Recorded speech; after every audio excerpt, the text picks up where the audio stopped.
राधे राधे दोस्तों, आज हम आपके लिए लाए हैं शनिवार शनि देव व्रत कथा। प्यारे भक्तों, शनिवार व्रत करने से शनि ग्रह से पीड़ित लोगों को छुटकारा मिल जाता है और शनि देव, जिन्हें सब न्याय का देवता भी कहते हैं, उनकी कृपा प्राप्त होती है। शनिवार व्रत करने वालों को यह कथा जरूर सुननी चाहिए। एक बार की बात है, स्वर्गलोक में सबसे बड़ा कौन के प्रश्न पर 9 ग्रहों में वाद विवाद हो गया। विवाद इतना बढ़ा कि परस्पर भयंकर युद्ध की स्थिति बन गई। निर्णय के लिए सभी देवता देवराज इंद्र के पास पहुंचे और बोले, हे देवराज, आपको निर्णय करना होगा कि हम में से सबसे बड़ा कौन है। देवताओं का प्रश्न सुनकर देवराज इंद्र उलझन में पड़ गए। इंद्र बोले, मैं इस प्रश्न का उत्तर देने में असमर्थ हूं। हम सभी पृथ्वीलोक में उज्जैनी नगरी में राजा विक्रमादित्य के पास चलते हैं। देवराज इंद्र सहित सभी ग्रह देवता उज्जैनी नगरी पहुंचे। महल में पहुंचकर जब देवताओं ने उनसे अपना प्रश्न पूछा तो राजा विक्रमादित्य भी कुछ देर के लिए परेशान हो उठे, क्योंकि सभी देवता अपनी अपनी शक्तियों के कारण महान थे। किसी को भी छोटा या बड़ा कह देने से उनके क्रोध के प्रकोप से भयंकर हानि पहुंच सकती थी। अचानक राजा विक्रमादित्य को एक उपाय सूझा और उन्होंने विभिन्न धातुओं स्वर्ण, रजत, चांदी, कांसा, ताम्र, तांबा, सीसा, रांगा, जस्ता, अभ्रक व लोहे के 9 आसन बनवाए। धातुओं के गुणों के अनुसार सभी आसनों को एक दूसरे के पीछे रखवाकर उन्होंने देवताओं को अपने अपने सिंहासन पर बैठने को कहा। देवताओं के बैठने के बाद राजा विक्रमादित्य ने कहा, आपका निर्णय तो स्वयं हो गया। जो सबसे पहले सिंहासन पर विराजमान है वही सबसे बड़ा है। राजा विक्रमादित्य के निर्णय को सुनकर शनि देवता ने सबसे पीछे आसन पर बैठने के कारण अपने को छोटा जानकर क्रोधित होकर कहा, राजा विक्रमादित्य, तुमने मुझे सबसे पीछे बैठाकर मेरा अपमान किया है। तुम मेरी शक्तियों से परिचित नहीं हो। मैं तुम्हारा सर्वनाश कर दूंगा। शनि ने कहा, सूर्य 1 राशि पर 1 महीने, चंद्रमा 2.25 दिन, मंगल 1.5 महीने, बुध और शुक्र 1 महीने, बृहस्पति 13 महीने रहते हैं, लेकिन मैं किसी राशि पर 7.5 वर्ष 7.5 तक रहता हूँ। बड़े बड़े देवताओं को मैंने अपने प्रकोप से पीड़ित किया है। राम को 7.5 के कारण ही वन में जाकर रहना पड़ा और रावण को 7.5 के कारण ही युद्ध में मृत्यु का शिकार बनना पड़ा। राजा, अब तू भी मेरे प्रकोप से नहीं बच सकेगा। इसके बाद अन्य ग्रहों के देवता तो प्रसन्नता के साथ चले गए, परंतु शनिदेव बड़े क्रोध के साथ वहां से विदा हुए। राजा विक्रमादित्य पहले की तरह ही न्याय करते रहे। उनके राज्य में सभी स्त्री पुरुष बहुत आनंद से जीवनयापन कर रहे थे। कुछ दिन ऐसे ही बीत गए।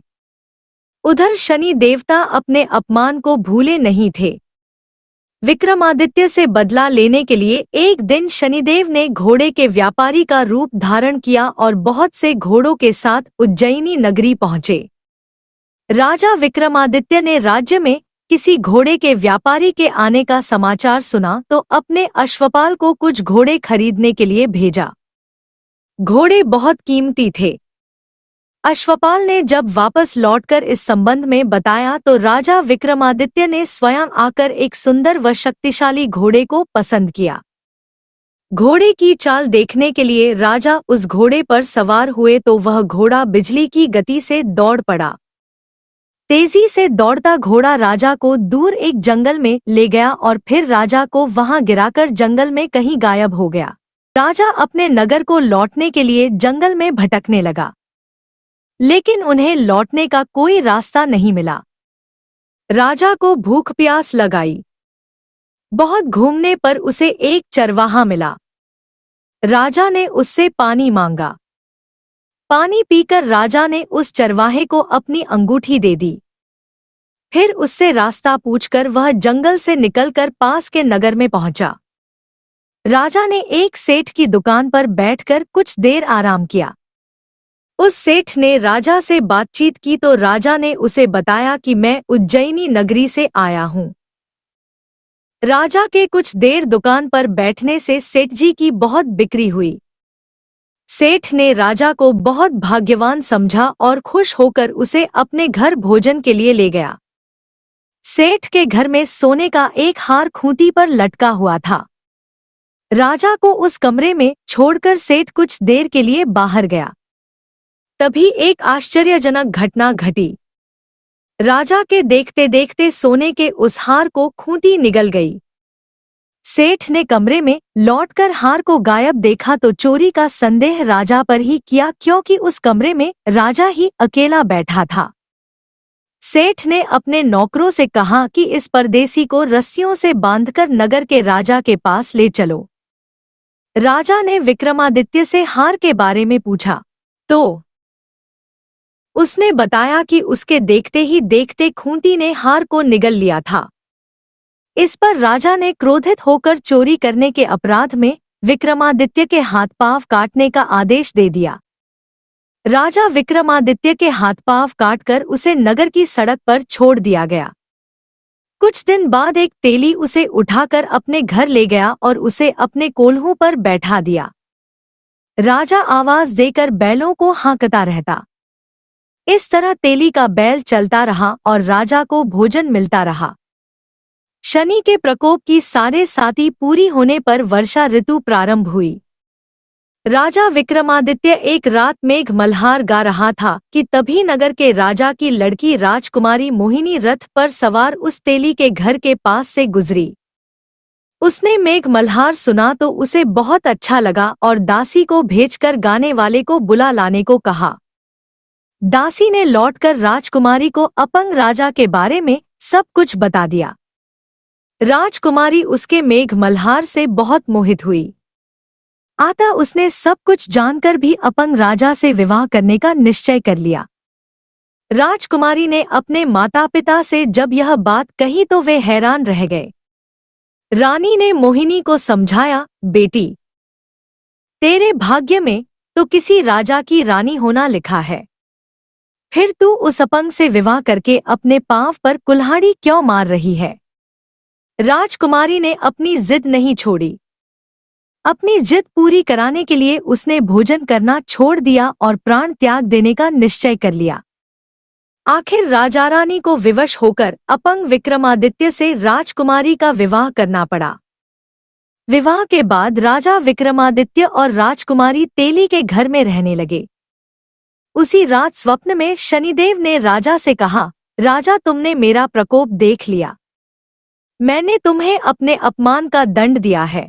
राजा ने शनिदेव से क्षमा करने को कहा और प्रार्थना की, हे शनिदेव, आपने जितना दुख मुझे दिया है अन्य किसी को न देना।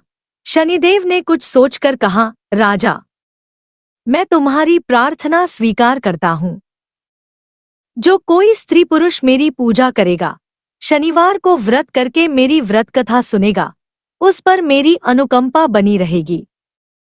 प्रातःकाल राजा विक्रमादित्य की नींद खुली तो अपने हाथ पांव देखकर राजा को बहुत खुशी हुई। उसने मन ही मन शनिदेव को प्रणाम किया। राजकुमारी भी राजा के हाथ पांव सही सलामत देखकर आश्चर्य में डूब गई। तब राजा विक्रमादित्य ने अपना परिचय देते हुए शनिदेव के प्रकोप की सारी कहानी सुनाई। सेठ को जब इस बात का पता चला तो दौड़ता हुआ तेली के घर पहुंचा और राजा के चरणों में गिरकर क्षमा मांगने लगा। राजा ने उसे क्षमा कर दिया क्योंकि यह सब तो शनिदेव के प्रकोप के कारण हुआ था। सेठ राजा को अपने घर ले गया और उसे भोजन कराया। भोजन करते समय वहां एक आश्चर्यजनक घटना घटी। सबके देखते देखते उस खूंटी ने हार उगल दिया। सेठ जी ने अपनी बेटी का विवाह भी राजा के साथ कर दिया और बहुत से स्वर्ण आभूषण आदि देकर राजा को विदा किया। राजा विक्रमादित्य राजकुमारी मोहिनी और सेठ की बेटी के साथ उज्जैनी पहुंचे तो नगरवासियों ने हर्ष से उनका स्वागत किया। अगले दिन राजा विक्रमादित्य ने पूरे राज्य में घोषणा कराई कि शनिदेव सब देवों में सर्वश्रेष्ठ हैं। प्रत्येक स्त्री पुरुष शनिवार को उनका व्रत करें और व्रत कथा अवश्य सुनें। राजा विक्रमादित्य की घोषणा से शनिदेव बहुत प्रसन्न हुए। शनिवार का व्रत करने और व्रत कथा सुनने के कारण सभी लोगों की मनोकामनाएं शनिदेव की अनुकंपा से पूरी होने लगी। सभी लोग आनंद पूर्वक रहने लगे। प्यारे भक्तों, आप सभी को ये कथा पसंद आई हो तो वीडियो को लाइक करें और कमेंट में जय शनिदेव अवश्य लिखें। ऐसी ही भक्ति पूर्ण कथा सुनने के लिए नीलपरी A to Z vastu tips channel को सब्सक्राइब करें।